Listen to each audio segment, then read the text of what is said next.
Ayan! O, yan. Sa lahat ng mga nakapanood ng episode ng birthday ko na nagpasalamat ako sa lahat ng mga nagbigay ng mga birthday video messages, greetings, etc.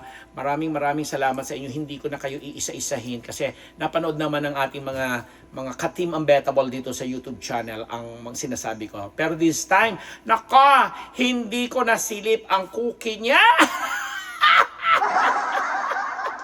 Nasilip niya ang cookie ko. Nasilip niya ang cookie. Alam mo, ano ka talaga ito si Kim. Kimidora itong si Kim Chiu.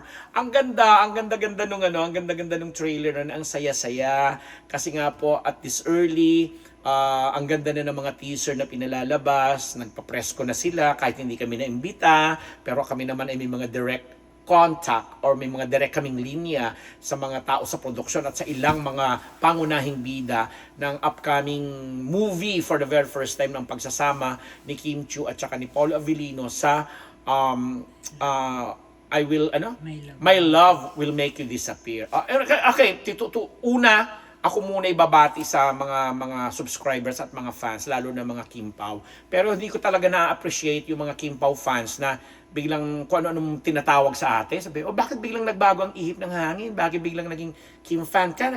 May mga ganon, mga kuda-kuda. Sabi ko, subscriber ba kita? Kung subscriber kita, sasagutin pa kita. Pero kung hindi ka subscriber at naligaw ka lang dito sa podcast na merong Kim at Paula Avellino na balita, manahimik ka. Kasi hindi ko kailangan magpaliwanag sa'yo. Kasi paulit-ulit ko nang sinasabi for the longest time na ang pinupuna ko doon sa pinagbidahan noon ni na Kim at saka naging issue lang noon doon sa Linlang ay yung storytelling at saka yung series itself, hindi personal na si Kim at napaliwanag ko na yan at naunawaan ako ng mga Kim Pao fans at maraming salamat sa pag-intindi nila kasi hindi naman tumigil yung suporta ko doon. In fact, gusto ko nga ipakita yung mga resibo si Kim ay bagong labas pa lang sa PBB, yung mga panahon namin sa Faces and Curves, kung nasusubaybayan talaga ninyo si Kim, lagi kami magkausap, magkasama. Kaya hindi ko na kailangan dagdahabaan pa ang paliwanag, okay? Kasi kung hindi ka rin lang naman subscribers, na patol. Chareng. Anyway, going back, sa March 26 na nga ito ipapalabas, by the time na lumabas itong episode na ito, ang siguro matindi na at pukpukan na ang March 26.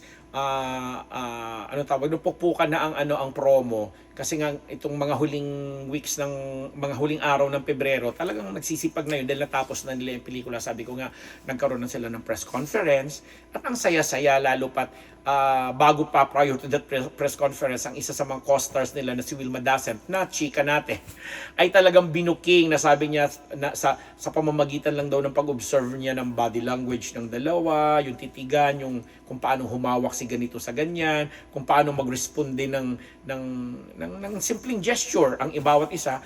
Ramdam niya bilang siya matagal na rin sa industriya at ilang beses na siyang na-in love na talagang sila na. Yes.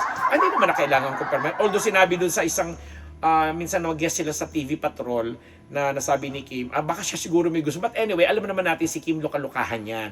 So ang daming mga pero hindi na natin pilitin. Ang medyo hindi ko lang nagugustuhan na timpla ngayon yung mga ibang medyo papunta na sa pagiging dalulu na tagahanga ng Kim Pao kasi may mga Kathden fans na nakikipagbardagulan sila. Yung bardagulan in a sense na kinukumpara itong pelikulang My Love Will Make You Disappear doon sa naitala na o na-record na ng Hello Love Again na box office kasi may mga naghahamon at may mga parang quote-unquote nagsasabi di umano, nagyayabang na hindi lang nila kayang tapatan or pantayan yung record na nagawa ng Hello Love Again or kahit yung Hello Love Goodbye sa kinita sa box office, lalampasan pa raw. Alam mo, nakakatuwa yung mga ganung lakas ng loob. Alam mo yon, para sa isang producer siguro o sa isang outfit na gumawa ng movie, nakakataba ng puso na may ganung klaseng pagsuporta. Pero let's be realistic. Ako, papakatotoo ako dito. I-bash na ako dyan ng mga iba.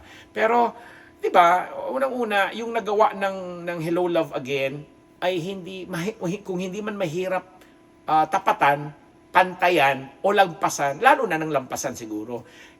Masaya na ako na ang mga ganitong klaseng pelikula na ini-offer sa atin, particular itong darating na movie niya na Kim at saka ni Paulo, basta kumita, mabawi ang puhunan, at saka talagang maging maligaya ang lahat sa resulta, very good na yon, okay na yon. Bonus na lang talaga kung didikit man lang sila doon sa sinasabing billion, 1 point something billion na kinita ng Hello Love Again. 'Di ba? Ang saya na noon kasi ito rin kasi wag nilang i-pressure yung mga sarili nila na doon sa nararamdaman nilang kaya. Why not kung kakayanin? Pero let's be realistic kasi kahit sabihin nating may global, iba yung following ha. Again, correct me if I'm wrong, iba yung following nung naunang na-establish na Catherine Bernardo and Alden Richards dito kina Kim, lalo pat ito yung first movie nila together. Masaya tayo, maging masaya na tayo sa support. Ako sumusuporta ako, definitely papanoorin ko yan. Hindi ako aasa sa premiere night, hindi rin ako aasa sa passes. Magbabayad ako, makadagdag man lang sa kikitain ng pelikula. And sana ganun din, special marami tayong mga Kim Pao fans na nanonood abroad, na sana ganun din yung gawin nila. Yan, magpapa-black screening sila, ganyan-ganyan. Pero para ikumpara pa, para makipagbardagulan at alam mo yung ganito, ganyan-ganyan na mag-stem sa away pa at gulo. Wag na kasi mas maging masaya na tayo na ang ganitong mga klaseng pelikula na binibigay sa atin ay nakakatulong sa mga taong nasa likod ng produksyon, sa kanilang hanap buhay, nakakatulong sa mga taong napapasaya nila, napapaligaya nila. Dahil ako, sabi ko nga, teaser pa lang, nung nasilip niya ang cookie ko, ay ang saya-saya na, parang sulit na yung panonood at pagkakagastahan ko pagdating ng showing nito on March 26. Ngayon pong taon yan. So ang haba pa ng hindi ko alam kung lalabas ito ng towards itong episode na to, kung lalabas ng towards the end of February or early March or what, pero isa po ito sa gusto naming maging suporta sa pelikulang My Love Will Make You Disappear na para makatulong sa pagpapalaganap ng balita na eto na, nagawa na at ipinagmamalaki ni Kim Chiu at Paula Avellino at mga kasamahan nila sa pelikula, ang pelikula nilang ito na again showing na on March 26. Huwag na nating intayin ang March 26 kasi I'm sure may mga fans dyan na may mga black screening na or what, at may mga mauuna na nasa abroad na ipapalabas ito. O, di ba? Good luck, Kim. Mahal na mahal ka namin. Paulo, o, di ba?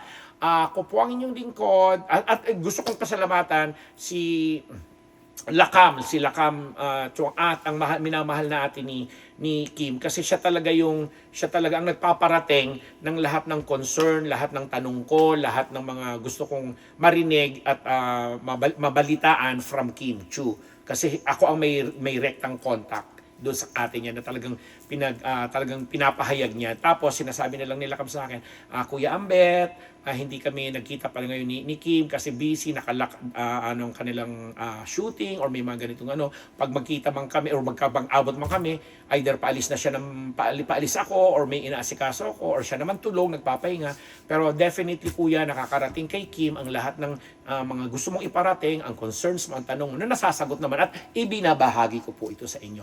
And regarding kay Paulo naman, ang kanyang agency o namamahala ng kanyang career ngayon, nakakausap din naman namin. Sabi ko nga, kahit hindi ako naiimbita sa mga presko nila na ganyan, may mga tulong at mga ayuda rin naman na mga binibigay sa akin para tulungan ko rin sila. Yun lang yun, kasimple, kaya wag naman iimot ang iba dyan. Charot! Ako po ang inyong lingkod, Papa Ambero Palambet Napus, nagpapasalamat dito lamang sa Ambero Channel. My Love Will Make You Disappear, March 26 na po.